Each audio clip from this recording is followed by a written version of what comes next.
Bonjour Vincent, Bonjour. tu étais le PDG de Leroy Merlin Russie pendant 10 ans. Pour reprendre un petit peu ton parcours, donc en 85, tu commences ta carrière comme chef de rayon dans un supermarché.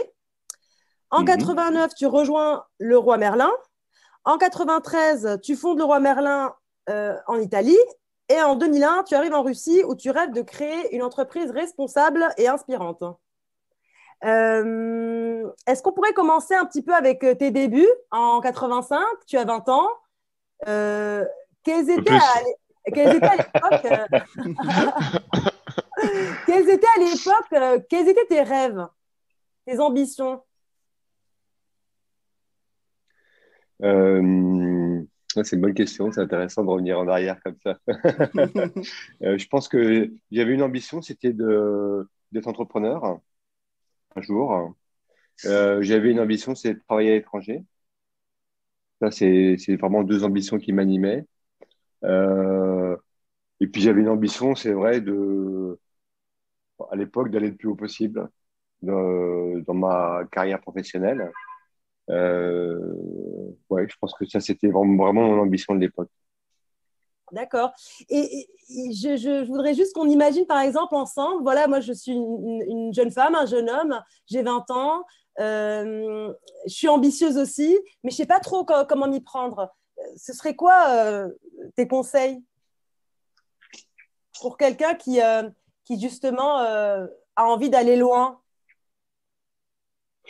Bah, je crois que je le fais un peu parce que avec mon expérience, parce que c'est pas facile quand tu as 20 ans non plus de prendre cette décision-là, de savoir vraiment ce que tu veux aller, parce que je pense que euh, c'est important de comprendre ce que tu as envie de faire, ce que la personne elle a vraiment envie de faire à l'intérieur, quoi. C'est quoi ce qui l'anime, c'est quoi son moteur, c'est quoi ses rêves. Je pense que ça, c'est déjà essayer de découvrir ça, pas forcément 100%, parce que mais déjà avoir une petite idée de, OK, c'est vers quoi j'ai envie d'aller, vers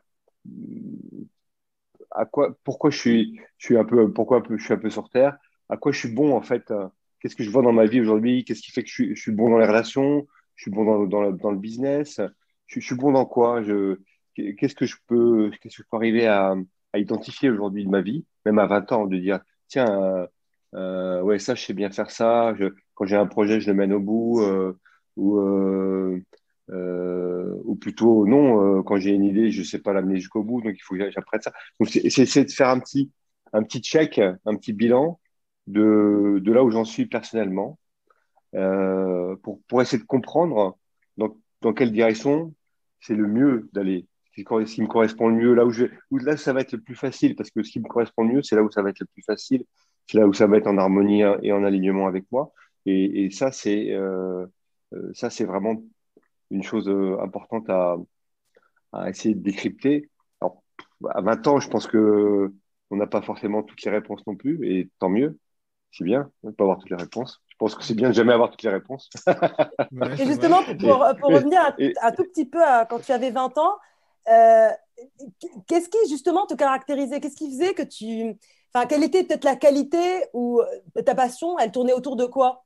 Juste pour qu'on puisse un peu t'imaginer à cet âge-là déjà.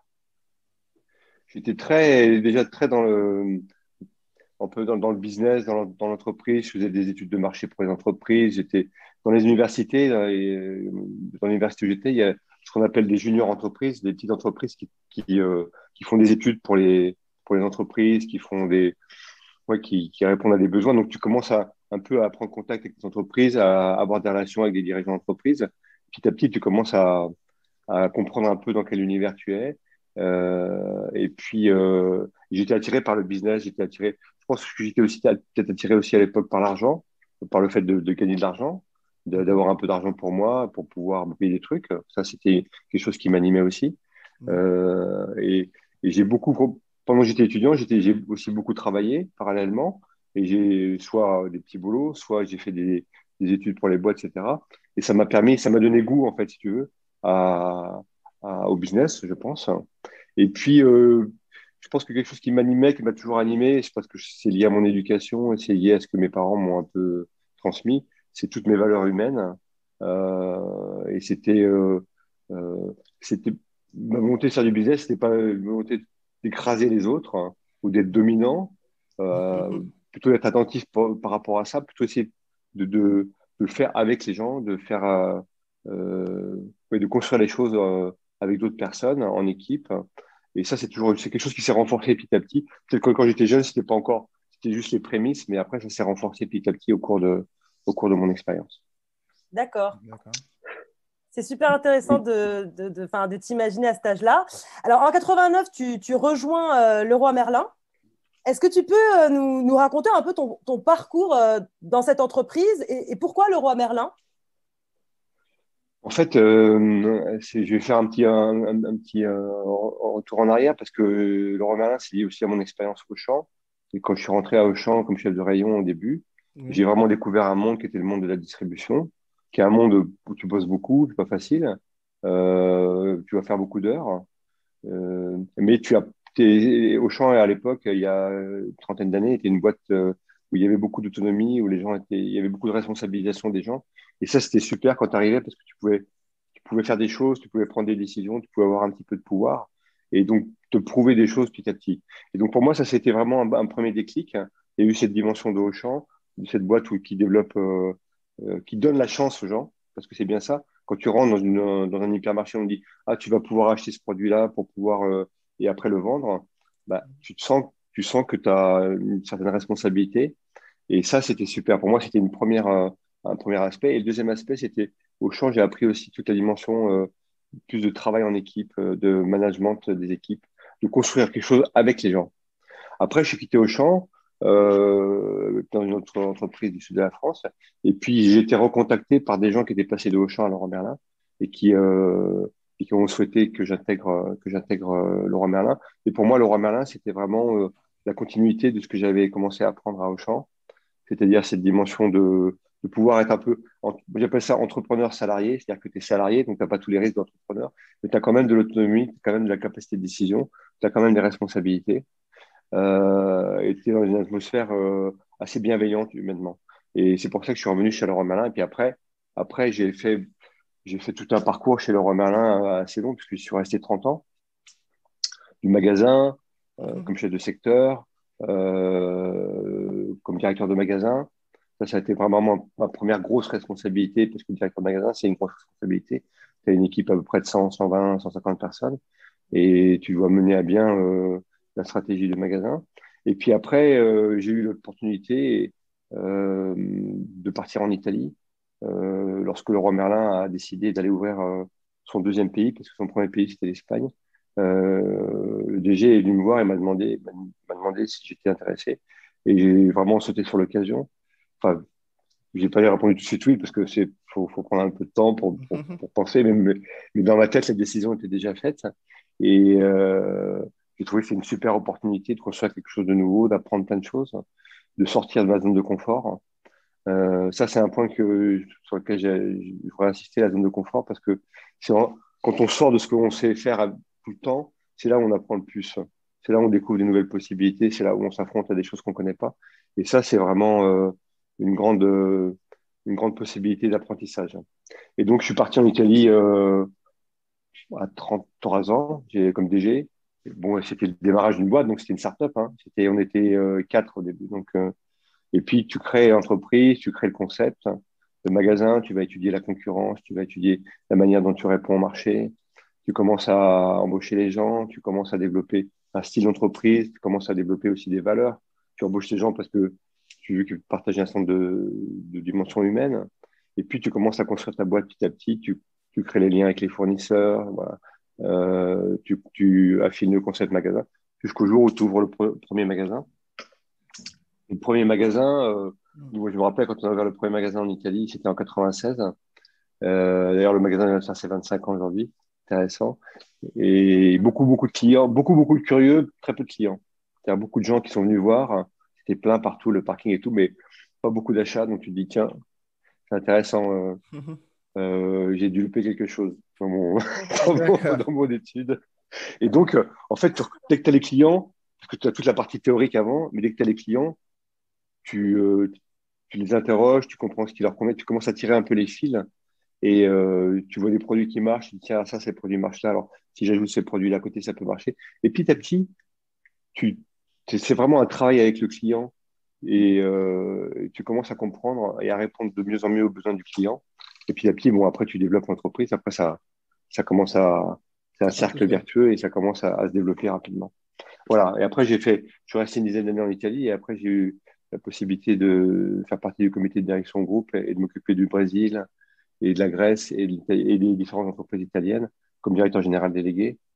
Et ça, c'était vraiment aussi une très belle expérience parce que chaque pays, c'est vraiment culturellement différent. Les besoins dans le bricolage sont différents, les maisons sont différentes, les matériaux sont Est-ce que tu différents. Donc, pourrais, à ce titre-là, justement, pour qu'on puisse un peu s'imaginer comment c'était, est-ce que tu peux, par exemple, nous donner une anecdote en Italie de quelque chose qui était différent, par exemple, de Leroy Merlin en France, quand tu as été oh oui, confronté oui. justement à cette clientèle qui a des Ouais. nouveaux besoins Bah, ne serait-ce que sur le produit, les produits euh, à l'époque qui se vendaient en Italie et c'était pas forcément les mêmes qui se vendaient en France.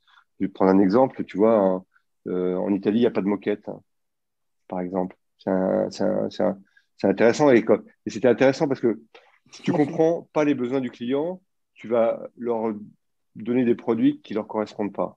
Et donc, tu vas pas vraiment développer ton business de la bonne manière. D'accord. Euh, et un autre exemple, en Italie, ils n'utilisent pas de bidet dans la salle de bain, par exemple. Et donc, quand tu fais une offre de sanitaire, bah, c'est lavabo, baignoire, receveur de douche, mais il n'y a pas de bidet. Donc voilà, c'est des exemples concrets d'écoute du ouais. client.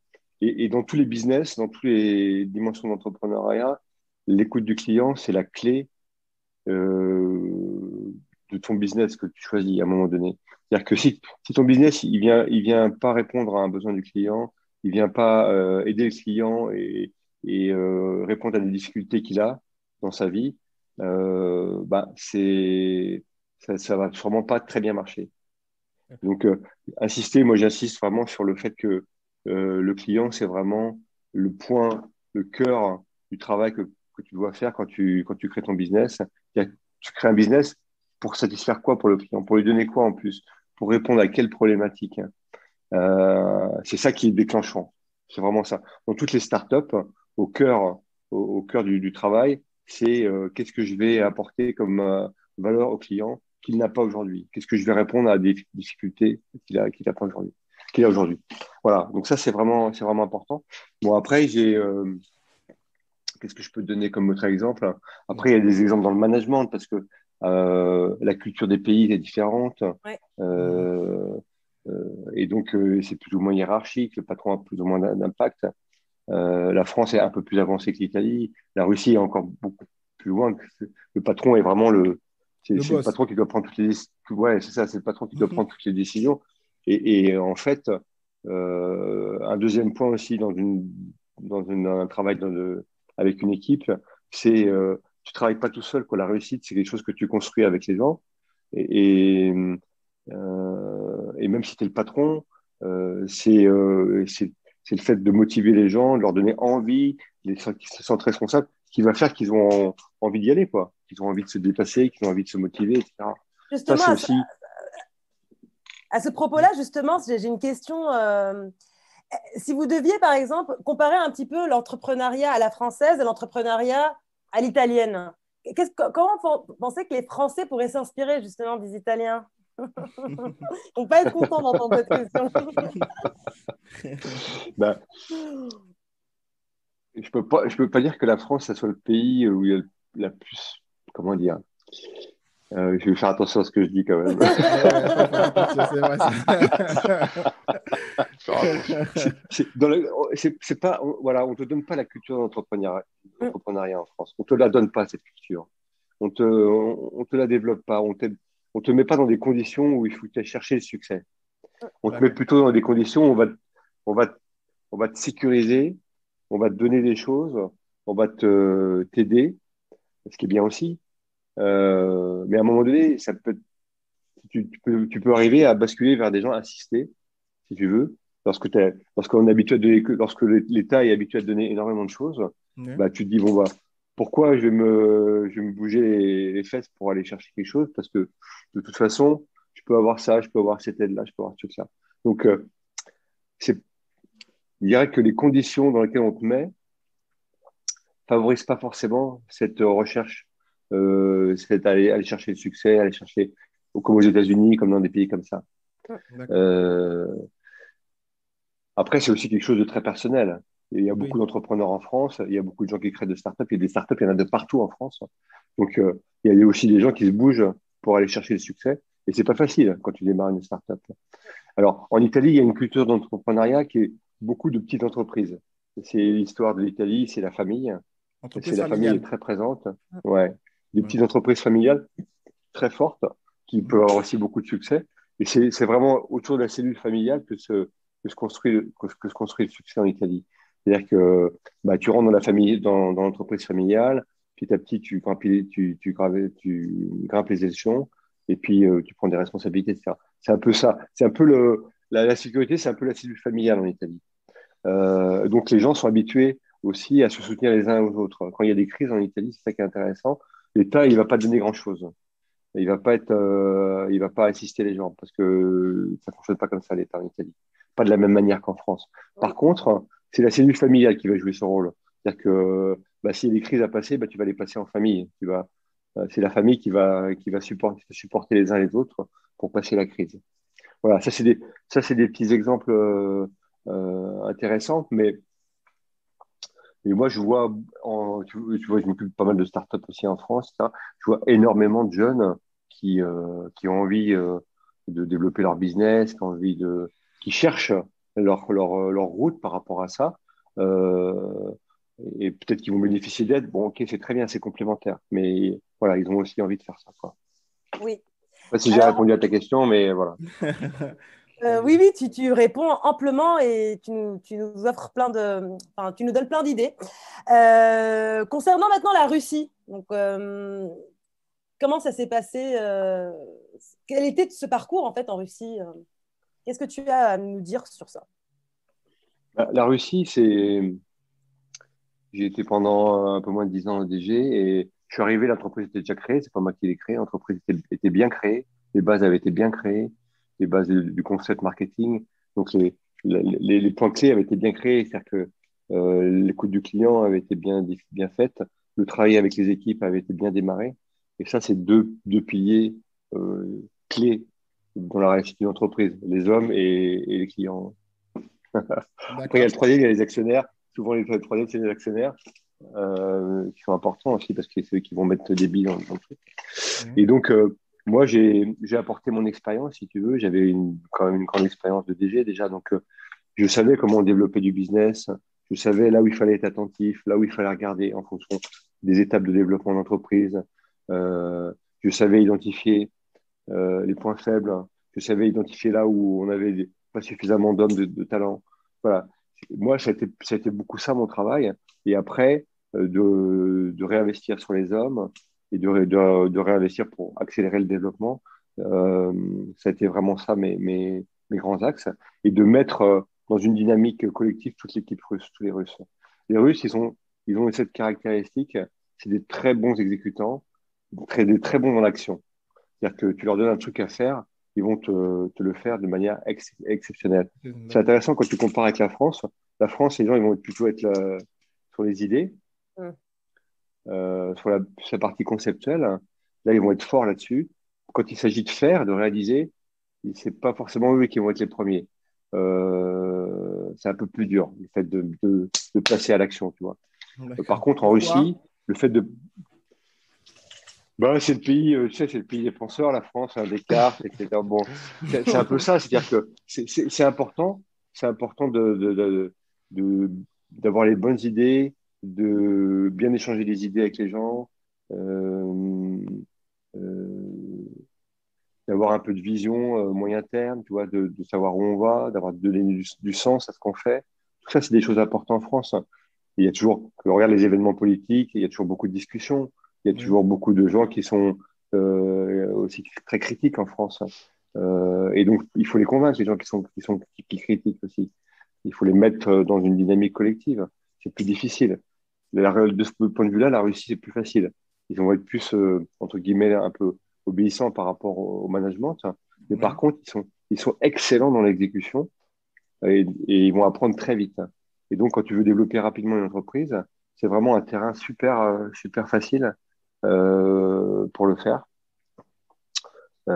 Et c'est très complémentaire avec la France. Moi, lorsqu'on a travaillé sur le projet d'entreprise en Russie avec les équipes russes, ben, on faisait des réunions tous les mois pour préparer, pour travailler, pour échanger sur les idées.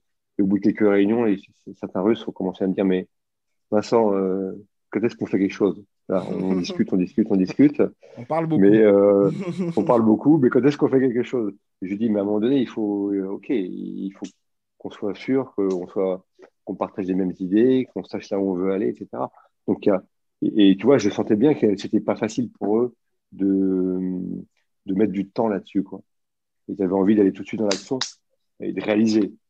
Euh, bon, réaliser, c'est super, mais c'est important de savoir où tu vas. Quand tu es Effectivement. entrepreneur, c'est pareil, il faut que tu réalises parce que il faut que tu testes ce que tu veux faire, ce que tu fais, quand c'est nouveau surtout. Mais il faut quand même essayer d'avoir un peu de clarté dans là où tu veux aller, parce que ça va t'aider après à avoir les actions qui correspondent bien à là où tu veux aller, quoi. Ça veut dire, tu veux dire que les Russes sont bourrins et les Français sont plus philosophes. Bourrin, non, j'aime pas ce mot-là parce que je trouve que ça déprécie. Ils sont excellents dans l'exécution, dans l'action, dans la réalisation. Ils sont rapides, ils apprennent vite. Ils ont été ils ont eu moins dans leur culture le fait de donner du sens à ce qu'ils font. Donc, il faut plutôt leur apporter ça. Les Français, il va plutôt falloir leur apporter la dimension d'exécution, de réalisation. Ok, c'est bien de penser à un moment donné, mais on y va Il quand, faut hein? agir. D'accord. Euh, voilà. Euh, mais tu vois, c'est très complémentaire. D'accord. Donc, si tu devais donner un conseil aux jeunes entrepreneurs, tu dirais quand même aux Français d'être davantage dans l'action. Bah, en général, les jeunes entrepreneurs, ça va. De ce côté-là, Mm. ils sont assez dedans. En Ouais. général, ils sont vraiment à fond dedans. Mm. Et tu vois, quand tu crées une petite boîte, hein, c'est toujours trouver l'équilibre entre qu'est-ce que tu fais, entre Mm. penser et réaliser, quoi. Mm. Faire le va-et-vient toujours. Et ça dépend du stade de développement de l'entreprise. Au début, il va falloir être super dans l'action parce que c'est comme ça que tu vas voir si ça fonctionne. Ouais, ouais. Petit à petit, il va falloir. C'est toujours avoir ce va-et-vient entre les deux, Mhm. parce que ça, au fur et à mesure que l'entreprise elle va se développer, ça va changer un petit peu, quoi. Voilà, c'est pas, euh, c'est être conscient de ça, quoi, tu vois. Moi, pour m'occuper de start-up, je vois souvent les gens, ils n'ont pas le temps de penser. Ils n'ont Mm. pas le temps, ils sont toujours dans l'action à fond, à fond, à fond, ils bossent comme des fous. Et à un moment donné, le fait de prendre un peu de recul, penser, c'est prendre un peu de recul, c'est dire, OK, je fais ça, pourquoi je le fais? Attends, où est-ce que je vais? OK, qu'est-ce que ça donne? Voilà, prendre un peu de recul, prendre un peu de temps. C'est pas du temps perdu. Souvent, les entrepreneurs, ils pensent que c'est du temps perdu parce que c'est moins de temps qui est dédié à l'action. Mais non, c'est pas du temps perdu parce que euh, c'est important de regarder ce que tu fais, pourquoi tu le fais, et tu vas améliorer ce que tu fais, hein, tu prends un peu de recul. D'accord. Tu vas vraiment l'améliorer. Voilà. Oui, Donc, c'est un va-et-vient entre les deux. c'est un équilibre. Mm. Un équilibre, hein, voilà, un équilibre. Très bien. Vincent, donc tu as beaucoup voyagé, tu es vraiment passé d'une culture à une autre et à chaque fois, il a fallu que tu t'adaptes. Tu peux nous raconter un petit peu quel type de sacrifice en fait tu as fait justement pour continuer un parcours international? Parce que c'est quand même pas évident de changer carrément de pays à chaque fois, de recommencer. Non, c'est vrai. Il faut aimer sortir de sa zone de confort. Pour moi, c'est ça la clé, si tu veux. Si tu aimes apprendre des choses nouvelles, si tu aimes sortir de ta zone de confort, si tu penses que ça va t'apporter plus pour te développer, tu y vas, tu y vas, tu y vas. Oui, T'as mais pas peur. concrètement, T'as pas... tes parents, disons, t'es engagé, tu t'es marié, je ne sais pas. Hein, comment on Ah, fait ok, ok, pour ok. concilier la vie personnelle et... C'est aller Ouais. doucement. Hein. Moi, je vais me remarier là, mon deuxième mariage, mais j'ai été marié pendant 30 ans. J'ai eu quatre garçons. Euh, dont l'aîné a 35 ans, donc 35 et bon, quand même. le plus jeune à 27 ans. D'accord. Donc ça, c'était mon premier mariage et on est parti avec toute la famille en Italie en 93, quand j'ai pris ma responsabilité en Italie. Et on a fait notre vie là-bas. Donc, les enfants, ils ont une culture aussi internationale. Ils ont bénéficié de ça. Ils parlent couramment anglais, couramment italien. Tu vois, il y a aussi pour eux plein d'avantages. C'est pas facile parce qu'il faut toujours s'adapter. Ça, c'est vrai. Mais pour moi, savoir s'adapter, c'est une des clés dans notre monde d'aujourd'hui. Le monde, il bouge tout le temps. Euh, Regarde le digital, regarde Internet, regarde les marketplaces, regarde toutes ces dimensions-là. Si tu t'adaptes pas, bah tu recules, quoi, parce que les Tu autres recules. avancent. Même si tu restes au même niveau, tu recules, de toute façon. Euh, donc, Complètement. voilà. Et donc, voilà, la famille, donc ça, on a très longtemps vécu en Italie, puisqu'on a vécu, moi, j'ai vécu 18 ans en Italie. Bon, après, maintenant, les enfants, ils ont grandi. Il y en a trois en France et puis un qui travaille au Japon. Voilà. Et après, quand je suis parti en Russie, je suis parti tout seul. Et après, j'ai refait une deuxième vie un peu là-bas. Je viens d'avoir une petite fille, là, de 4 mois. Donc, tu vois, après une petite fille, après 4 garçons, ça, un vrai, J'aime bien. c'est un vrai bonheur. Et donc, oui, il faut que tu sois dans une famille où les gens, ils ont envie de ça. Bien sûr, tu vas à l'étranger, c'est une décision familiale. C'est pas une décision individuelle. Tu Ouais. dis, OK, t'es OK pour faire ça Moi, ma femme travaillait pas à l'époque, donc c'était plus facile aussi. Je vois quand les femmes travaillent, c'est moins facile.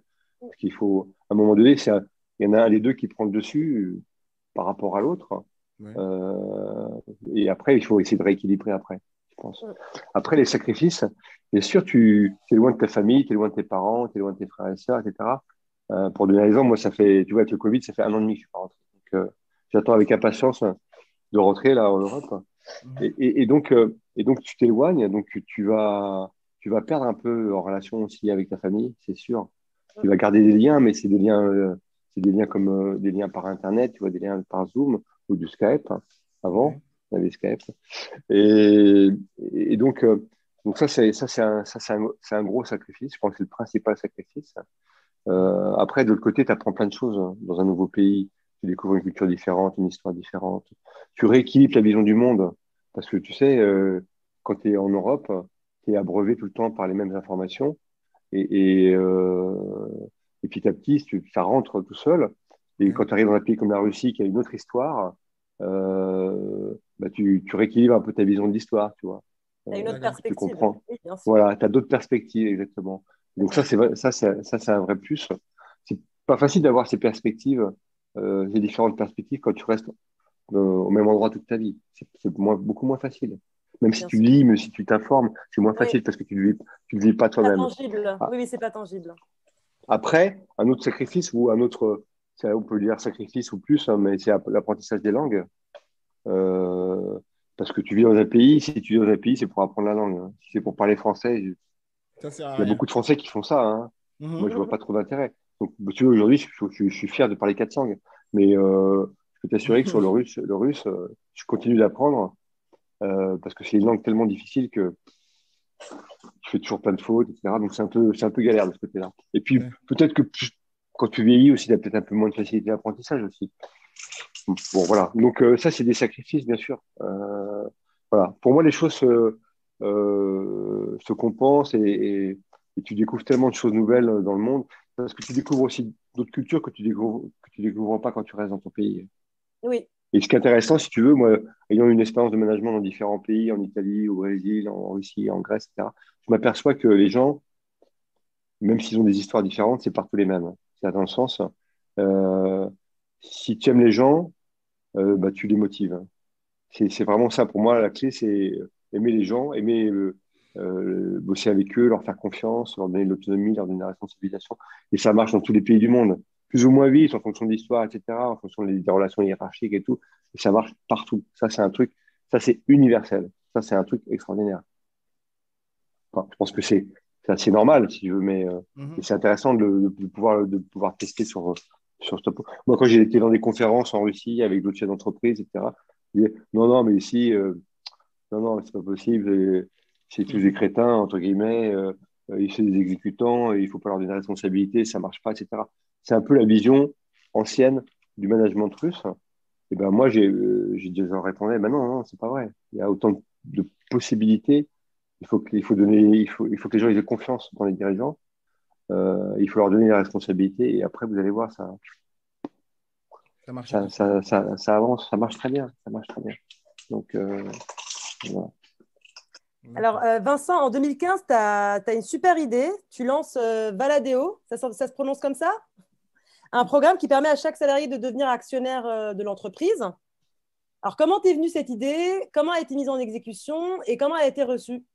C'est pas mon idée à moi, si tu veux, mais aujourd'hui, chez Leroy Merlin, euh, euh, il y a une logique de partage des résultats avec tous les employés.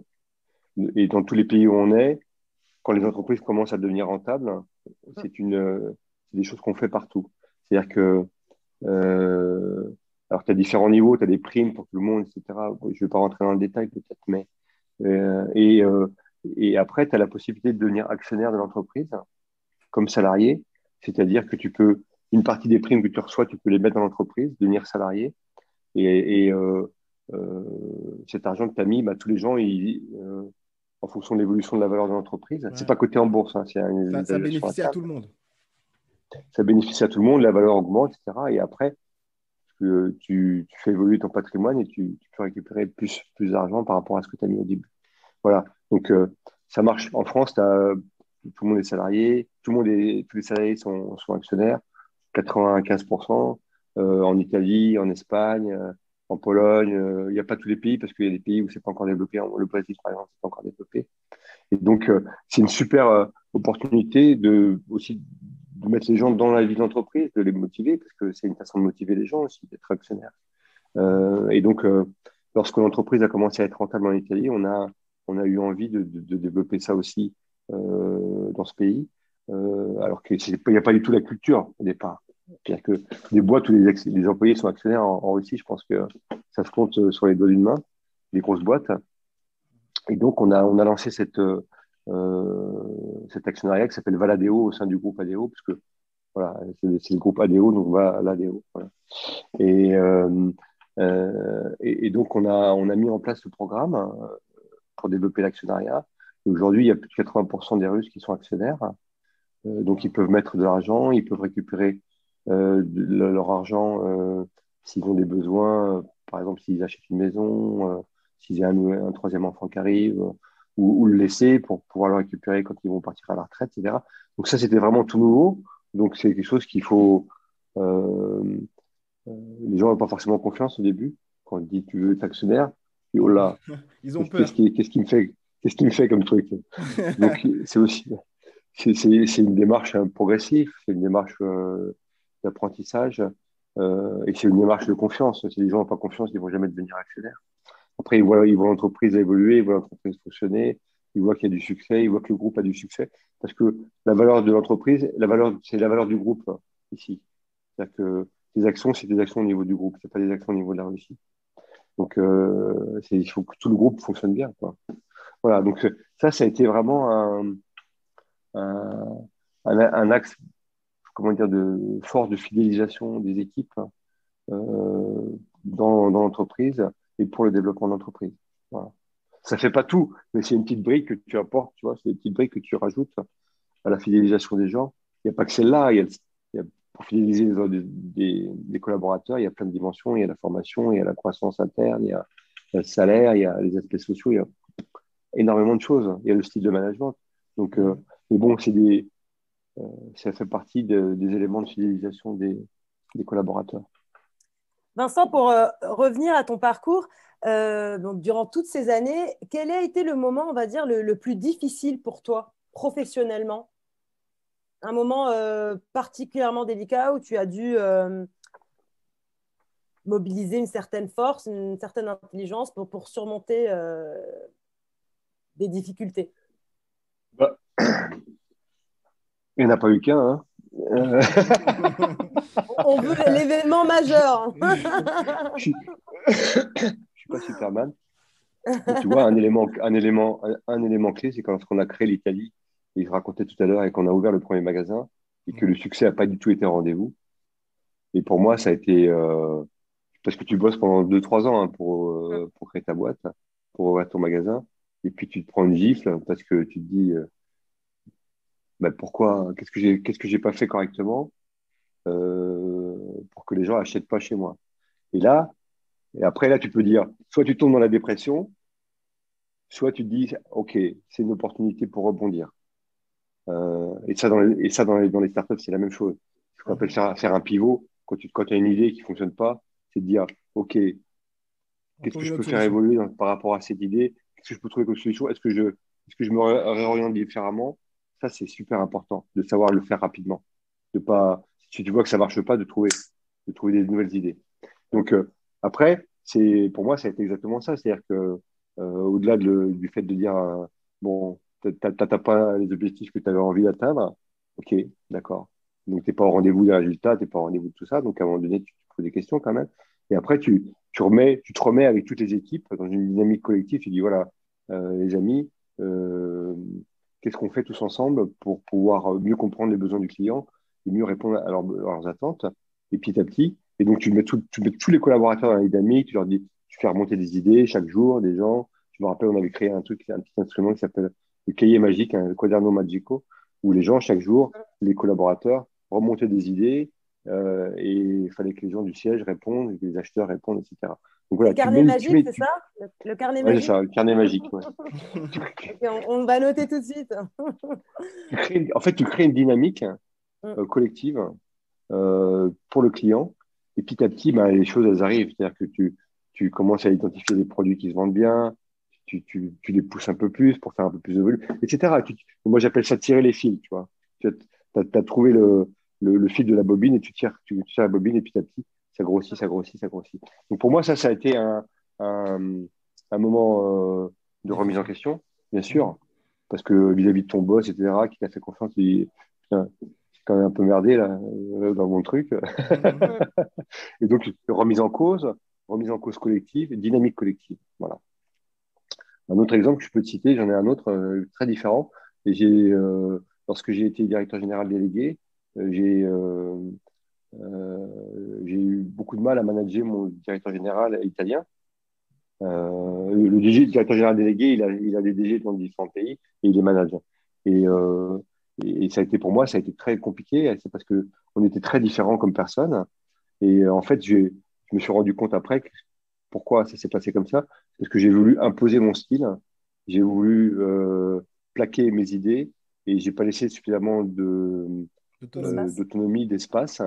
Mhm. Et du fait que c'est une personne avec une personnalité très différente, qui avait des attentes très différentes. Et voilà, et donc ça, c'était, en termes de management, pour moi, ça a été la chose la plus dure dans ma carrière. Le management de cette personne-là. Parce que, voilà, j'ai- j'étais trop en push et Mhm. pas suffisamment en compréhension de la personne, en écoute, etc. Je pense que ça aussi, c'est important quand on a une équipe, quand on a une petite boîte, euh, c'est de bien comprendre les différences entre les personnes pour pouvoir bien adapter son style de management à la diversité.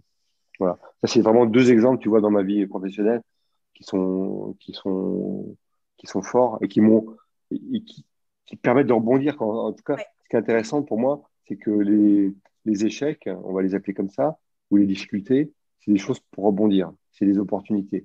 Euh, bien souvent en France, on considère que les gens qui ont eu un échec, ben, c'est pas forcément, c'est un peu des bons à rien. Et ben, il y a beaucoup de pays où les gens sont entrepreneurs, comme les États-Unis, etc. Euh, c'est plutôt, euh, c'est plutôt un critère de bonne santé, si tu veux, quand tu as eu un échec. C'est-à-dire que, OK, tu as eu un échec, tu t'es réadapté, tu t'es réévolué, etc. Moi, je suis assez d'accord avec ça. Mm. C'est-à-dire que l'échec, ça prouve que tu as fait quelque chose, que tu t'es bougé pour faire quelque chose. Ça n'a pas forcément marché. Néanmoins, tu as appris beaucoup de choses. Ce qui est intéressant, c'est Ouais. apprendre de ça. En tout cas, il ne faut pas rester sur l'échec et il faut s'en nourrir pour rebondir. Du coup, ta plus belle réussite, hein.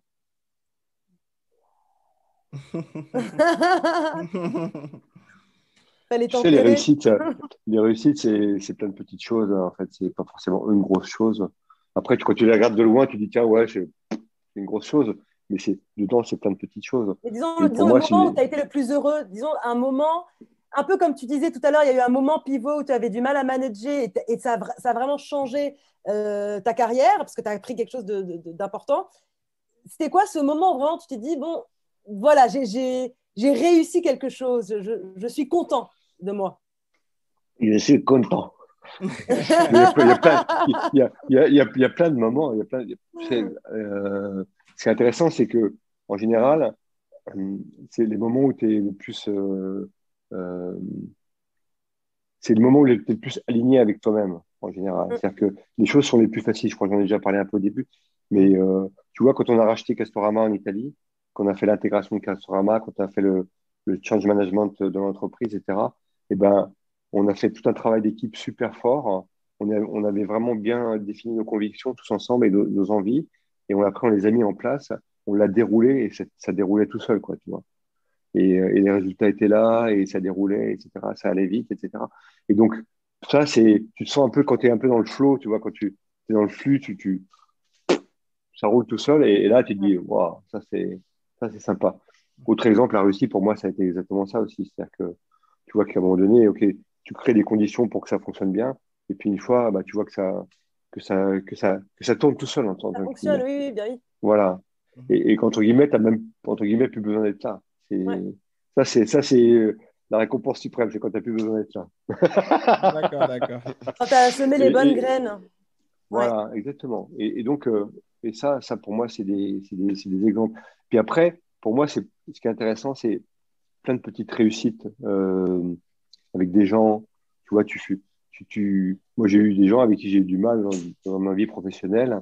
Et à un moment donné, euh, tu leur fais confiance et tu vois tu vois qu'ils évoluent, tu vois qu'ils bougent Ouais. et tu dis waouh. Et il y a des gens, tu pensais que c'était des cas désespérés, Ouais. tu pensais que tu n'allais jamais arriver avec eux Ouais, ouais. et qu'à un moment donné, Il switch. le saut et le switch, ils font le switch et tu dis waouh, super. Et pourquoi je dis ça? Pourquoi c'est important? Parce que bien souvent dans le management, c'est le manager qui fait la différence. C'est-à-dire qu'à un moment donné, si tu as un problème avec quelqu'un, c'est que tu n'as pas suffisamment investi pour le comprendre, tu n'as pas suffisamment investi pour l'écouter. Et ça, je dis pas que c'est pour 100% des cas, c'est comme ça, mais c'est souvent C'est ça. souvent C'est-à-dire comme que ça, oui. tu n'as pas pris le temps, t'as pas pris le temps d'aller un peu plus loin, ou tu n'avais peut-être pas le temps, hein, mais Et en fait, de te connaître aussi, et- parce que quand tu essayes de comprendre l'autre, tu te comprends aussi, enfin, tu réagis aussi par rapport à l'autre. Et donc, c'est bien un, sûr, bien C'est un sûr, bien échange. un sûr, contrat c'est à deux, quoi. un, c'est un cercle vertueux. Complètement. Ouais. Vincent, en octobre 2013, tu crées VC Coaching et VC Consulting. C'est pour conseiller, accompagner, financer des startups à travers le monde. Tu peux nous en parler un petit peu plus? Euh, ouais, c'est pas exactement ça, mais c'est pas grave. Mais Ah, voilà, mais c'est pas grave, ça n'a pas d'importance. Tu vois, ça fait à peu près 10 ans que j'accompagne des startups, que j'investis comme business angel dans des startups en France. J'ai fait en Afrique aussi, j'ai fait en Russie. mhm. Soit tout seul, soit en direct. Tu reçois des dossiers, tu reçois plein de choses. C'est maintenant sur Internet, tu reçois sur tes mails, sur LinkedIn, tu reçois énormément de dossiers Mhm. de gens qui font des levées de fonds, qui ont besoin d'argent. Et, euh, et en fait, j'ai démarré il y a une dizaine d'années parce que j'ai un de mes enfants, mon aîné, qui a créé une startup avec deux autres copains de son école, qui s'appelle Wizbee. Euh, c'est une startup qui fait beaucoup de choses pour les jeunes en France aujourd'hui. Et, euh, et donc, ça a été la première fois que j'ai investi dans une startup, ça a été dans cette startup. Et D'accord. puis après, j'ai pris goût. J'avais un peu d'argent, j'avais envie. Ça me permettait de maintenir le contact avec des gens vachement jeunes, avec des gens qui avaient des façons de voir différentes, des projets différents, qui étaient à fond dans le digital. Donc, c'était aussi très apprenant pour moi, tu vois aussi. Et donc, j'ai continué à faire ça depuis 10 ans, quoi, petit à petit. Et donc, je suis dans quelques boards de start-up, hein, dans quelques conseils de start-up, hein. Pas dans 3 ou 4, parce que je peux pas tout faire non plus. Oui. Euh, mais je continue à investir et maintenant, je continue de plus en plus à investir dans des startups qui sont, ce qu'on appelle les startups à impact, hein. Des startups Oui. qui ont soit soit des impacts écologiques, soit des impacts sociaux pour la société, etc. Mais qui ont un impact positif pour la société. Voilà, ça c'est ma petite contribution à moi. Pas seulement faire du business, mais faire du business avec un peu plus de sens, quoi. Et C'est pas tu penses... 100% c'est pas 100% de mes investissements, c'est une grosse partie, tu vois.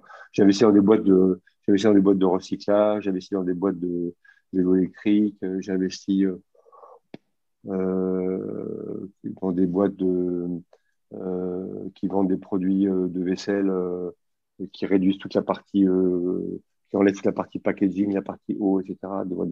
Des poudres qui ont compacté tout ça. Voilà, plein de différentes startups, il y en a dans tous les domaines, des startups même à impact. Mais voilà, j'essaie de orienter plus mes investissements dans cette direction-là. Donc, ça occupe au moins 30-40% de mon temps aujourd'hui, de m'occuper de ça. Et puis, je reçois énormément de dossiers. Je les regarde pas tous parce que c'est impossible. Ou alors, il faudrait créer une entreprise pour la garder. Tu vois, je reçois au moins, je veux dire, je reçois 2-3 dossiers par jour. Start-up pour les regarder. 2-3 dossiers par jour. Mm. C'est énorme. C'est Ouais, c'est énorme le énorme. nombre de jeunes qui créent des startups. Moi, sur LinkedIn, genre, alors après, avant, je répondais à tous. Aujourd'hui, je réponds plus à tous parce que je peux pas. Ça fait sûrement des déceptions. Mais voilà. Et ces jeunes qui te J'ai- contactent, en fait, ils te contactent à travers le monde ou c'est des Français ou... C'est plutôt des Français souvent. D'accord. Donc, il y a quand même une bonne santé Euh, Bah oui, oui, oui, il y a beaucoup. d'entrepreneuriat jeune. Hein. Dans l'entrepreneuriat jeune en France, il y a énormément de choses. Hein. Il y Mm, a énormément de choses. C'est très mm, actif, c'est super actif. Il y a quelques autres étrangers, des Italiens, des Russes, parce que j'habite en Russie, et puis l'Italie, je connais bien. Mais c'est plutôt tous des Français, quoi, c'est sûr. Euh, mais c'est incroyable le nombre d'idées qu'il y a. Euh, je ne sais pas combien il y a de centaines de milliers de startups en France, Ouais. mais il y en a Tu vraiment un peux nous donner paquet. un exemple d'idée là, qui t'a interpellé récemment? Une idée de start-up que tu as trouvé géniale?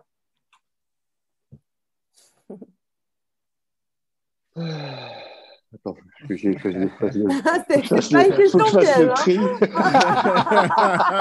Faut que je fasse le tri. Euh, euh, je suis en train d'investir. Non, mais c'est pas encore fait. Je peux pas le dire. Non.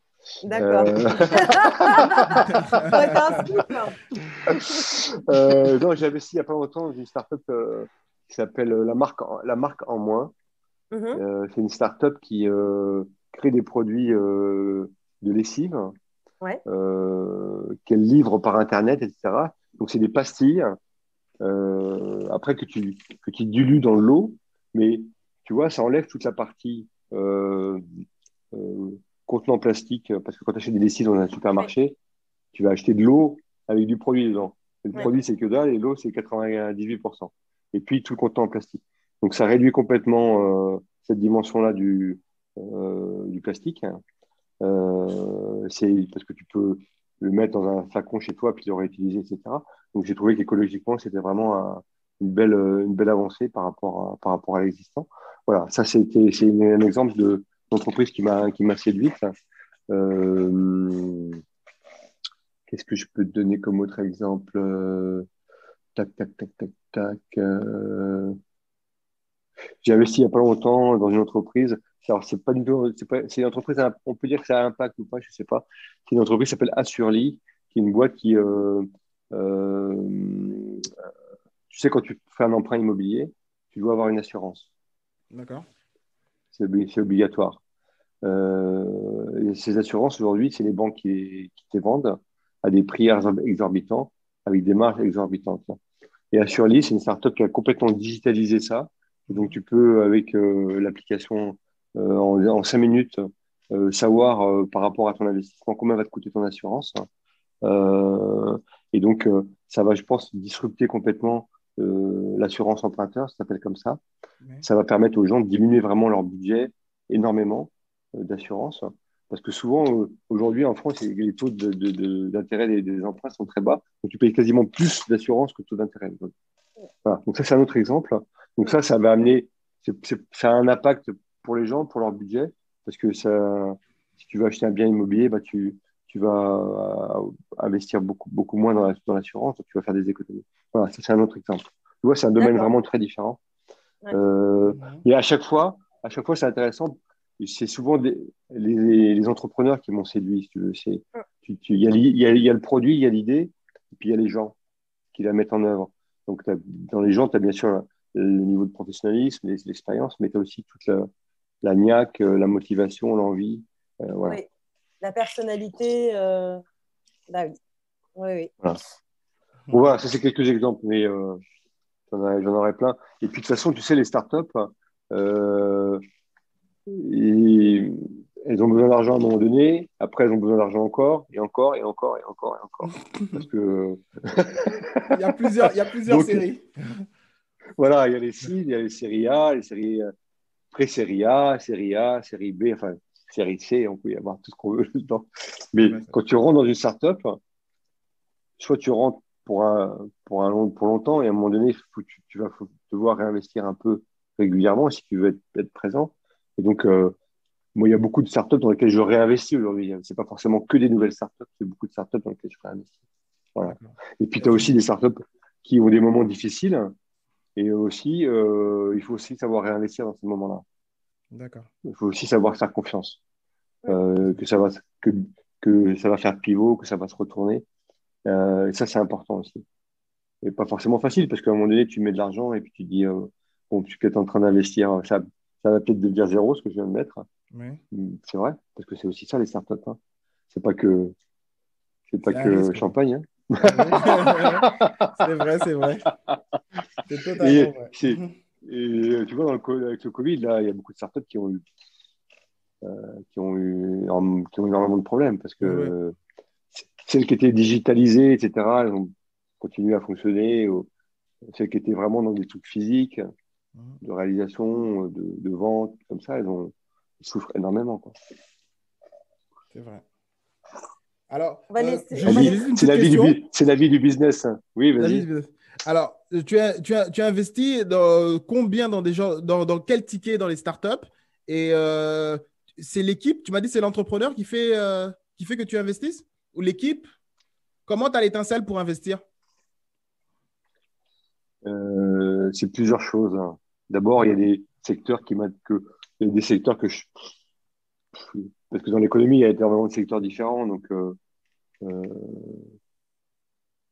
tu vois, si on me prend, je vais prendre un exemple un peu par hasard. Si on me propose d'investir dans une startup qui va développer la propulsion à hydrogène pour les voitures, bon, je dis OK, intéressant, beau D'accord. produit, D'accord. euh, mais bon, je ne sens pas d'affinité. Quoi. C'est un monde que je connais pas, tu vois, c'est ça. Donc, il y a une question d'affinité du produit un peu. Tu sens des choses, tu sens pas, ou tu te dis, tiens, ça va rendre service à quelque chose, ou, ça va apporter quelque chose à la société, ou tu te dis, non, c'est que pour faire de l'argent. Tu vois, les crypto-monnaies, pour moi, je n'investis pas là-dedans, ça m'intéresse pas. Bon, voilà. Après, ça intéresse plein de gens, donc je ne juge pas non plus. Mais donc, il y a le produit que la startup porte, le produit ou le service. D'accord. Je sens pas, je sens. Regardez, est-ce qu'il y a du potentiel? Est-ce que ça apporte une vraie évolution pour le client? Je reviens toujours au client. Est-ce que ça apporte un vrai plus pour le client? Est-ce qu'il y a beaucoup de concurrence d'autres startups? Parce que dans le monde des startups, maintenant, il y a plein de startups qui font les mêmes choses. D'accord. Donc, tu vois, il y a ça, ce produit, le potentiel. Euh, Après, il y a l'équipe. L'équipe, c'est combien de personnes? Est-ce qu'ils sont complémentaires? Comment ils s'entendent? Comment ils sont connus? Euh, euh, Comment ils se répartissent le travail entre eux. Tu vois, est-ce que tu sens, quel niveau de motivation tu sens, ils sont à fond dedans, s'ils font que ça pour faire de l'argent. Je dis pas que c'est facile à sentir, hein, mais tu essaies de sentir un peu ça, quoi. Et D'accord. après, voilà, tu fais un package, tu te dis, voilà, euh, j'y vais pas. Après, je suis pas une banque non plus, hein, j'ai pas des moyens illimités. Oui. Donc, si j'étais une banque, ça serait bien, je pourrais. Mais donc, il faut choisir. Donc, il faut faire des choix.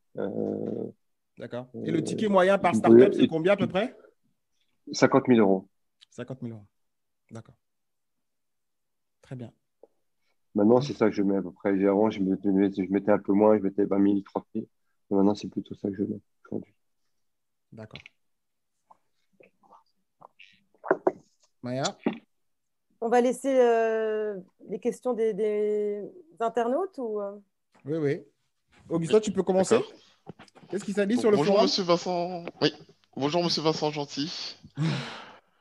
Bonjour, Augustin. Donc, permettez-moi de vous tutoyer si ça vous dérange Ah, pas. bah, non, mais il n'y a pas de souci. Hein. Moi, je fonctionne que comme ça. Attention. Très bien.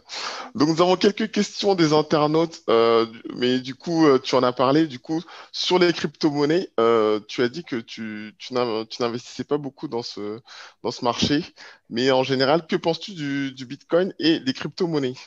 On demande ça. J'y connais rien. Ah, moi, c'est franc. Vraiment, vraiment, c'est un sujet que je ne connais pas. Oui, pas du Je tout. suis pas tiré. Je suis pas tiré. On m'a déjà expliqué plusieurs fois. J'ai toujours pas compris comment ça marchait. Et voilà, donc c'est trop abstrait pour moi. Voilà, c'est trop abstrait Abstrait. pour moi. Ouais, c'est pas suffisamment tangible, tu vois. Après, je vois que ça marche super bien, il y a plein de choses qui se font Mhm, partout là-dessus. mhm, mhm. Mais honnêtement, c'est pas mon truc, quoi. Mais Donc, tu penses pas que la monnaie numérique serait, tu penses pas que la monnaie numérique serait, comment dire, un futur de la façon du système monétaire peut-être bien, ou parce que je vois que ça se un développe switch. partout. Peut-être bien, parce que je vois que ça se développe partout. Je vois il y a plein de. Je vois que c'est coté, je vois qu'il y a des. Mais honnêtement, je vois que les entreprises commencent à utiliser les crypto-monnaies. Mais honnêtement, j'aurais besoin de faire une formation sur le sujet. Ouais. Et je ne sais pas si j'ai envie de faire une formation sur le sujet. Ça Parce peut que tu toujours être sais, intéressant. tu sais, il y a tellement de choses intéressantes dans la vie, il faut choisir. Ah, Hein. c'est sûr. Ah oui, Moi, si je dois complètement. choisir, je ne pense pas que j'irai faire une formation sur les crypto-monnaies. Ah oui. Mais mais il y a plein de gens qui ont du succès là-dedans, donc il y a plein de choses qui se développent là-dedans, donc c'est Ah, super. c'est vrai. Mais, Pas mal de choses. mais, mais honnêtement, moi, c'est plutôt de dire, ouais, c'est pas mon truc, quoi. Mm. Je sens pas ça. J'ai un ami ici en Russie, qui est un Français, qui a créé un fonds dans ce domaine-là. Je lui ai demandé de m'expliquer une ou deux fois, et je crois qu'il a avancé maintenant, parce que je comprends.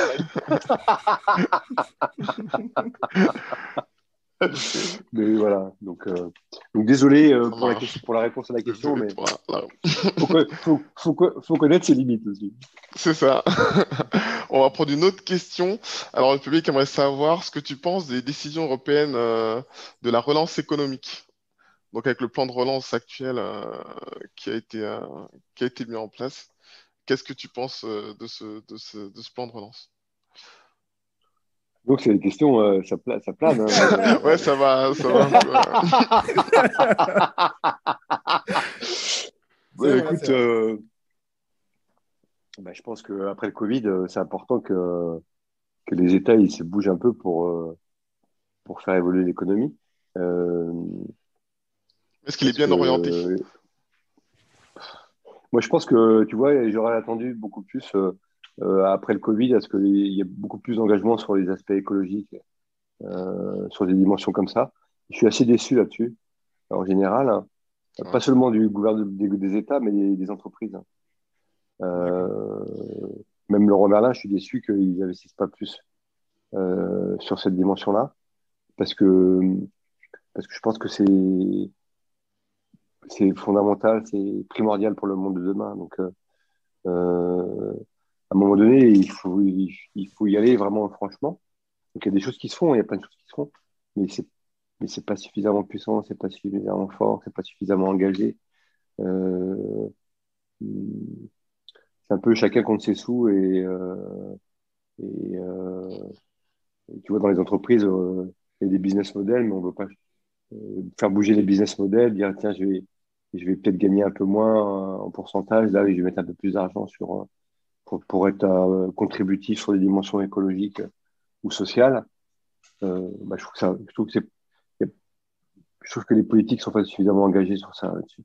Voilà. Ils sont trop, comment, timorés. Il y a plein de choses qui se font, hein. Je dis pas qu'il n'y a rien qui se fait, mais Mais par rapport aux besoins qu'il y a, par rapport à quand tu vois les évolutions climatiques, quand tu vois tout ça, tu te dis waouh, ça va être chaud quoi. Au propre comme au figuré, hein, ça Pour va être chaud. configurer. D'accord. Très bien. Voilà. Donc, tu nous as un peu parlé des entreprises sur lesquelles tu investissais. Maintenant, les internautes aimeraient savoir comment on peut te contacter, par quel biais on peut te contacter si on voulait te Sur, contacter. les- sur LinkedIn, vous allez trouver Vincent Gentil, donc pas de problème. Vous pouvez m'envoyer des messages sur LinkedIn. Euh, J'essaierai d'y répondre. Mhm, Après, pour moi, LinkedIn, c'est le premier filtre. Après, s'il y a besoin, après, je donne mon téléphone, je donne mon mail. Mais c'est plutôt dans un deuxième temps. Mais je reçois énormément de choses sur LinkedIn. Tu vois. mhm. D'accord. Voilà. D'accord. On a une question aussi donc très intéressante. Donc, avec toute l'expérience que tu as acquise, donc depuis tout ce temps, est-ce que tu as le projet d'écrire un livre pour voilà, faire le Euh, récapitulatif un petit peu de toute cette expérience pour les jeunes, hein, je sais les pas jeunes s'il faut que entrepreneurs? je réponde. Oui, ma réponse est oui. Je crois que Ma oui. Je réponse est crois que oui. oui. Je crois que c'est en projet. C'est en projet. C'est un projet et c'est intéressant parce que C'est intéressant. c'est un projet que j'ai depuis que j'ai quitté Leroy Merlin. Enfin, c'est une idée que j'ai en tête, c'est pas encore un projet, c'est une idée que Mhm, j'ai en tête. Ça me et euh, parce qu'en Russie, Leroy Merlin, en Russie, c'est une boîte qui est super connue. Hein. C'est la première boîte étrangère en Russie en nombre de personnes. Et Ah, d'accord. c'est une boîte qui est très aimée par les Russes, qui est qui est très connue. Donc tu vois, j'ai un rendez-vous avec un éditeur la semaine prochaine. ah, Ah, super. wow. Mhm. Mais ça ne veut pas dire que je vais écrire quelque chose. Hein. C'est un premier rendez-vous. Oui, mais la Mais démarche est là. La démarche. voilà, mais voilà, il faut que je tire les fils, quoi, comme je disais. Mais là, il faut que je tire les fils à l'intérieur de moi-même. Ouais, Parce c'est qu'en ça. fait, c'est de dire qu'est-ce que je raconte, Mm. qu'est-ce que je peux transmettre, qu'est-ce que je peux apporter, C'est ça. qui soit utile, tu vois. C'est pas Tout à fait. seulement raconter une histoire, mais qu'est-ce que je, qu'est-ce que je peux mettre dedans qui soit utile pour les gens, pour les jeunes, pour les gens en général, quoi, je veux dire. Voilà. Mais j'ai vraiment, ouais, j'ai une vraie envie de ça. C'est vrai. Mais tu le feras Tu pour la sais, culture. Tu le feras pour la culture russe ou française? Parce qu'un livre, je pense qu'on l'écrit différemment si on parle à des Russes ou si on parle à des Français. bah, mon intention, c'est de l'écrire pour l'instant pour les Russes.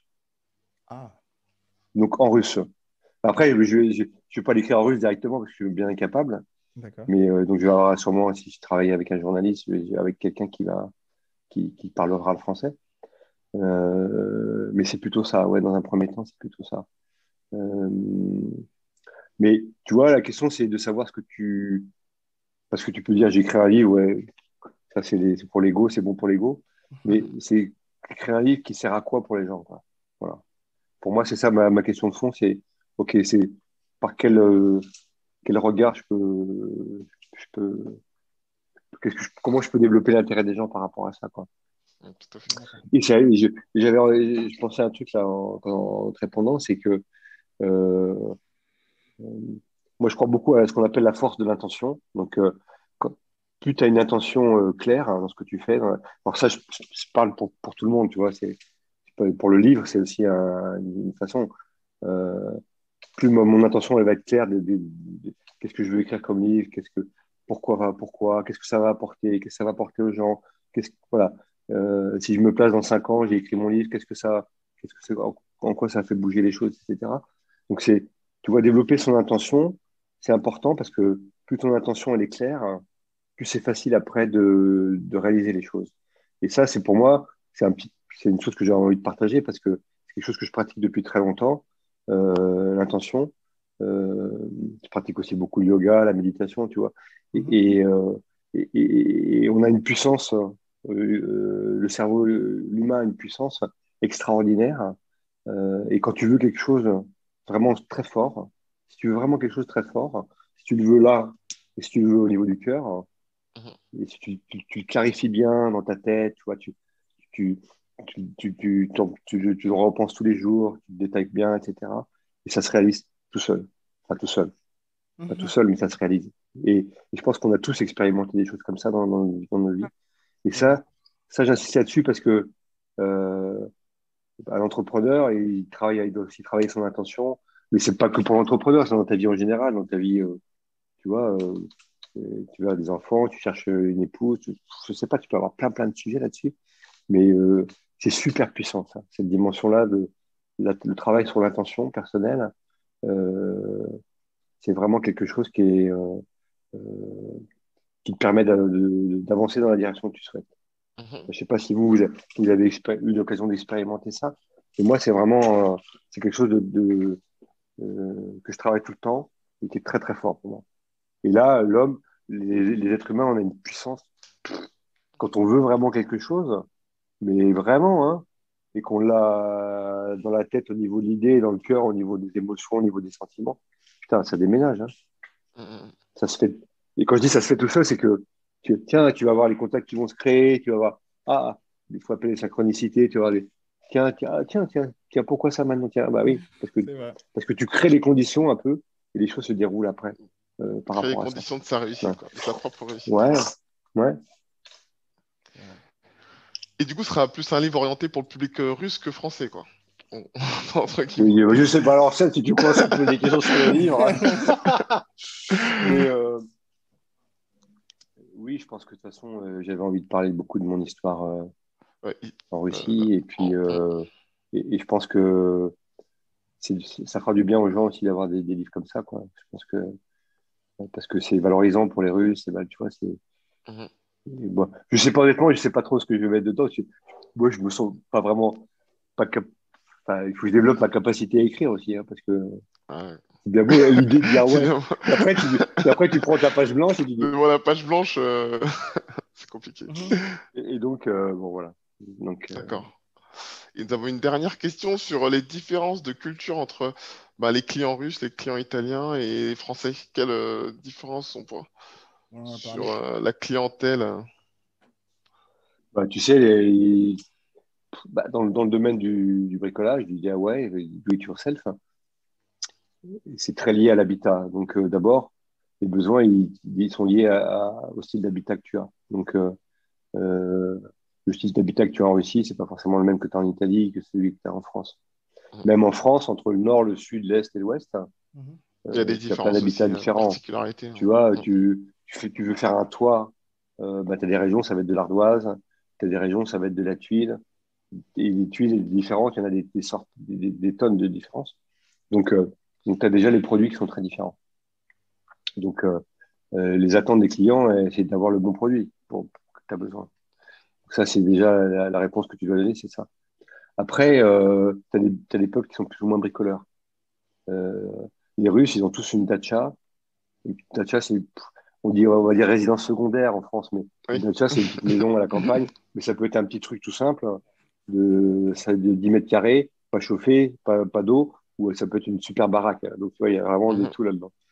Mais ils passent beaucoup de temps dans leur dacha. Ils ont un jardin, souvent, ils ont un potager. Donc, ils investissent beaucoup. Ils n'ont pas forcément les moyens, donc ils investissent avec les moyens du bord. Donc, ils investissent petit à petit, etc. Donc, ce qu'ils font, c'est pas forcément de qualité, donc il faut qu'ils leur fassent.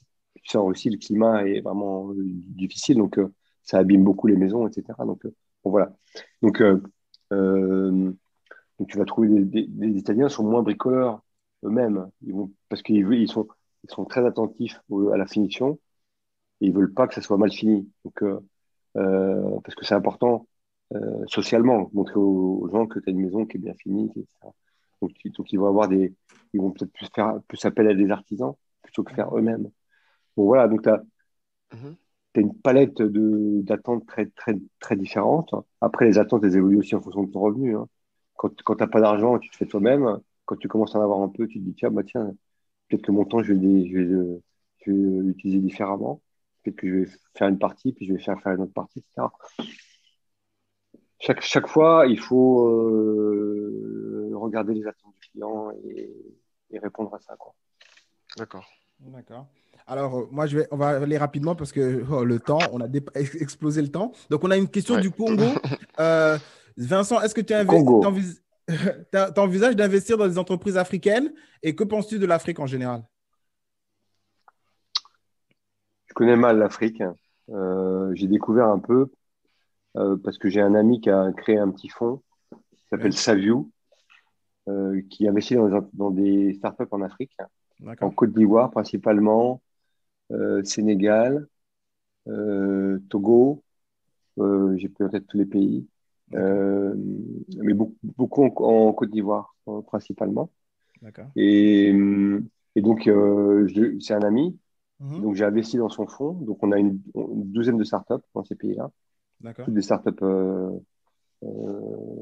africaines, Ouais. dans différents domaines, dans la logistique, dans le transport, dans les lunettes. Euh, il y a plein de choses différentes, hein. Et donc, D'accord. grâce à ça, j'ai été 2 fois en Côte d'Ivoire, hein. D'accord. Euh, la capitale de la Côte d'Ivoire, Yaoundé. Non, attends, c'est Abidjan, pas Abidjan. Yaoundé, Abidjan, non. Abidjan. Abidjan. Mauvais point. Et je suis allé 2 fois à Abidjan, donc j'ai commencé à découvrir un peu. J'y D'accord. retournerai et on y va en général une fois par an pour rencontrer les startups, etc. D'accord. Eux, ils y vont tout le temps parce que c'est eux qui, euh, qui les, euh, qui managent un peu les startups, hein. Oui. Et donc, c'est comme ça que j'ai commencé à connaître l'Afrique. Donc, pour moi, c'est vraiment une découverte, l'Afrique noire, hein, parce que je connaissais un peu déjà le Maghreb, le Maroc, la Tunisie. J'étais déjà allé là-bas. Euh, donc, voilà. Donc, à chaque fois, c'est une découverte, hein. Je peux pas dire que je connais vraiment bien, quoi. C'est petit à petit, tu sais, il faut passer du temps dans un pays pour vraiment le découvrir. Donc, D'accord. je peux pas dire Alors, que mais bon, je suis ouvert par rapport à des investissements en Afrique. Tu vois, on l'a fait avec ce fonds-là. Et ce fonds, il étudie constamment des propositions de start-up, hein, qu'il reçoit pour investir. Donc, c'est à peu près, on est une trentaine de business angels dans ce fonds. Et la plupart, c'est des gens qui connaissent bien l'Afrique, hein, qui ont ou vécu en Afrique, ou leurs parents ont vécu en Afrique, donc qui ont un attachement fort avec l'Afrique. Voilà. Euh, d'accord. Alors, il y a Magali de Toulouse qui demande à quoi ressemble ta journée type et sur quel projet tu travailles actuellement. Ma journée type, bah, euh, alors maintenant je suis coach et consultant et business angel, donc c'est un peu différent quand tu es salarié. Quand tu es salarié, ta journée type, elle est vachement structurée, elle est vachement rythmée par des réunions, par des choses comme ça, par des rendez-vous avec les gens, etc., par D'accord. des visites et tout. Donc ça, maintenant, moi, en fonction, moi, c'est ma journée type, moi, je démarre le matin, je suis plutôt quelqu'un qui me lève tôt, donc je fais mes pratiques de yoga, de méditation le matin. Et puis après, je travaille chez moi, souvent, Mhm. soit sur des coachings à distance, hein. Euh, Ça peut être soit sur des coachings en physique avec des gens que je coach ici, je vais dans les entreprises. D'accord. Euh, le coaching, c'est beaucoup de relations, mais c'est aussi un peu t'as un peu des documents à faire, tu as un peu de modélisation à faire, tu as un peu de choses que tu dois préparer pour le coacher. Donc, Ouais. c'est tout ce travail-là que je fais. Et puis, moi, j'ai une deuxième partie qui est importante, c'est que je fais du consulting pour quelques entreprises. Donc, c'est aller dans les entreprises, les accompagner en termes de business, hein, Mhm. accompagner le DG en fonction des problématiques qu'il a, ben, essayer de, de l'éclairer un peu sur les choix qu'il fait en termes humains, en termes de supply chain, en termes d'achat, etc. Donc, ça dépend vraiment des entreprises, de leur stade de développement, de leurs besoins, de leurs produits, tu vois.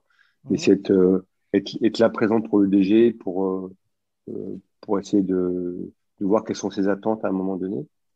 Euh, et puis aussi participer au board de ces entreprises, tu vois, être comme conseiller, etc. Donc, c'est mes deux grands trucs. Et le troisième, c'est Business Angel. Là, c'est aussi beaucoup à distance, beaucoup Zoom en ce D'accord. moment. Ouais. Euh, bah, c'est étudier les dossiers, c'est participer à des boards aussi à distance, c'est prendre des décisions d'investissement, ce genre de choses-là. Donc, journée type, je veux dire qu'avec le Covid, puis avec ma nouvelle mission de coach et de consultant, je suis très souvent chez moi. Donc, D'accord. je suis aussi très présent aussi au niveau familial. Et pour moi, ça, c'est super. C'est vraiment une grande nouveauté parce que, tu vois, en un an et demi, je suis parti une journée de chez moi. Waouh. Donc, j'ai vécu tous les jours avec mon épouse. Ça Donc, doit pas être évident tous les jours, non? Ça doit- ça permet de bien se connaître, tu vois.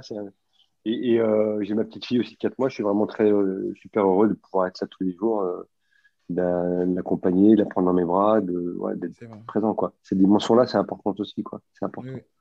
Euh, D'accord. voilà un petit Alors, peu ma journée. Donc, ma journée type, c'est un peu. J'essaie de dédier du temps aussi à mes activités personnelles. Tu vois, ça fait 2 ans et demi que j'apprends le piano. Euh, c'est un truc que j'avais toujours rêvé de faire. Ça, on parlait de l'intention, c'est exactement ça. Et, oui. euh, et j'avais jamais fait de musique quand j'étais petit. J'ai décidé, j'ai décidé de m'y mettre, quoi. Donc, j'ai trouvé une méthode sur Internet, pas mal, qui s'appelle Simply Piano et qui fonctionne bien, je trouve. Et D'accord. voilà, donc j'essaie de faire tous les jours, je fais un peu de piano. Voilà. OK. Donc, Et bon, mon rêve, tu vois, mon rêve, c'est oui. de chanter en jouant du piano. Ah. Alors, je dis pas en public, hein. Voilà. Tu vois, mais ça, c'est des petits trucs, c'est des petites.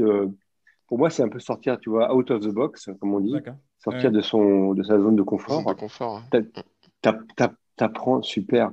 Tu te mets à la preuve, c'est pas facile forcément, mais t'apprends, quoi. C'est, tu crées de nouveaux neurones, tu ouvres de nouvelles qualités. Tu vois,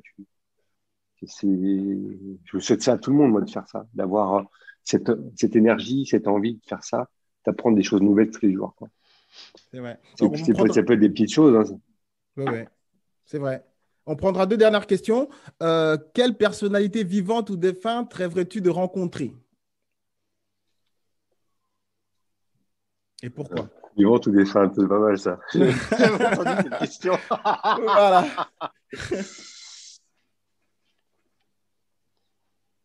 Je serais assez attiré pour rencontrer des gens comme Gandhi, tu vois, des gens comme Mère Teresa, des gens qui ont donné leur vie en servant les autres, quoi.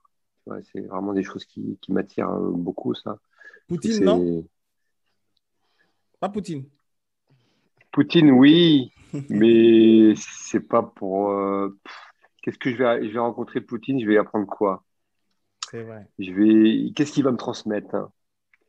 Est-ce que ce qu'il va me transmettre, c'est important pour moi? Je crois pas. Voilà, donc c'est sûr, intéressant de connaître les hommes importants. C'est toujours comprendre comment ils agissent, comment il faut vraiment être dans leur intimité pour ça. Quand tu les rencontres une fois, tu sais, je pense que Ouais, ouais. ils sont trop habitués à jouer leur rôle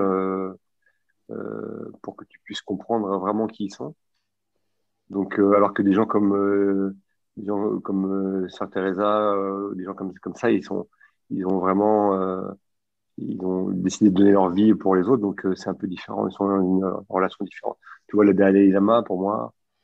euh, mais, mais tu vois, c'est intéressant parce que je ne saurais pas forcément quoi leur dire parce que euh, ces gens-là, c'est pas forcément en leur disant des choses que c'est important, c'est comprendre leur rayonnement, leur aura, pour moi, c'est impactant, ça. C'est vraiment impactant, quoi. Euh, ouais, voilà, pour répondre à tes questions. Euh, parce que D'accord. je pense qu'il y a, dans la vie de chacun, il y a une dimension de servir les autres. Et c'est aussi un souhait, je souhaite aussi servir plus les autres, quoi, tu vois. C'est toujours intéressant de te contacter des gens qui servent les autres parce que c'est pas des businessmen, mais ils servent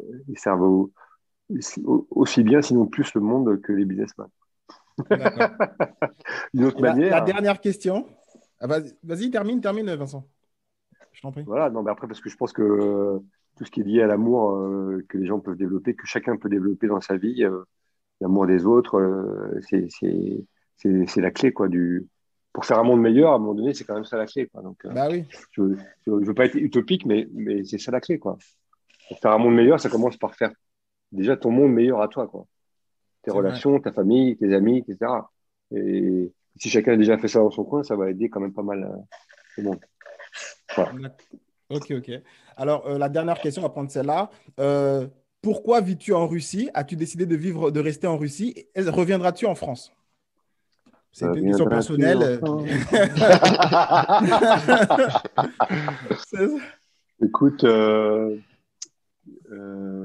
pour l'instant, je suis bien en Russie. Et j'avais envie d'abord, j'ai pas mal d'amis ici en Russie. Ma femme est russe. Ouais. J'ai développé aussi un peu mon business ici, même si je travaille pour d'autres. Je fais des coachings à l'étranger par Zoom, etc. Oui. Mais bon, pour l'instant, on est bien. Moi, j'aime bien les Russes aussi. Après, chaque pays a ses plus et ses moins, bien sûr. Mais donc, j'aime bien ce peuple-là. Euh, j'ai pas envie de bosser en France, honnêtement. Ça m'attire pas. Vraiment, je le dis simplement. J'aime beaucoup la France, mais ça m'attire pas de revenir bosser en France. Tu sais, ça fait maintenant 27 ans que je bosse à l'étranger, donc ça fait un Ah bail. oui. Ok. Donc, je reviendrai sûrement y vivre, sûrement aussi parce que mon épouse, elle souhaite y vivre. Donc, c'est quand même important comme élément. C'est vrai, c'est vrai, c'est vrai, c'est vrai. C'est vrai. Très important. Et donc, voilà. Donc, quand, je sais pas, mais pas tout de suite, d'ici quelques 4-5 ans, peut-être, je sais pas. Je comptais, tu vois, j'avais dans mes projets, anciens projets, parce que j'ai une maison en Italie, parce qu'on a vécu 20 ans en Italie. Et je comptais faire ma retraite en Italie, tu vois, mais je pense que c'est raté, ça va plutôt être en France. D'accord, d'accord. Vincent, Vincent, Il faut s'adapter, hein. on va C'est vrai. conclure avec une phrase, une phrase. Enfin, en tout cas, toi, tu m'as inspiré une phrase. Avec le cœur et la volonté, on peut soulever des murs. Voilà. C'est sûr, c'est sûr, c'est sûr. On peut faire ce qu'on est capable de faire chacun, c'est énorme. Et déjà en être bien conscient chacun, c'est super important parce que quand tu commences à être conscient de ce que tu es capable de faire, tu t'ouvres toutes les possibilités. Et ça, c'est super. Et quelles que soient les personnes, quel que soit le milieu d'où on vient, quel que soit, il y a vraiment, ça, c'est vraiment important, développer son niveau de conscience de sa puissance personnelle. Oui, merci beaucoup. Merci. Merci pour ton beaucoup, temps, Vincent. pour ton Merci. énergie. Merci. Merci Bonne à vous. journée à vous. À vous Au aussi. revoir. Bonne Au journée à revoir, au toi. revoir. Au revoir. Au revoir.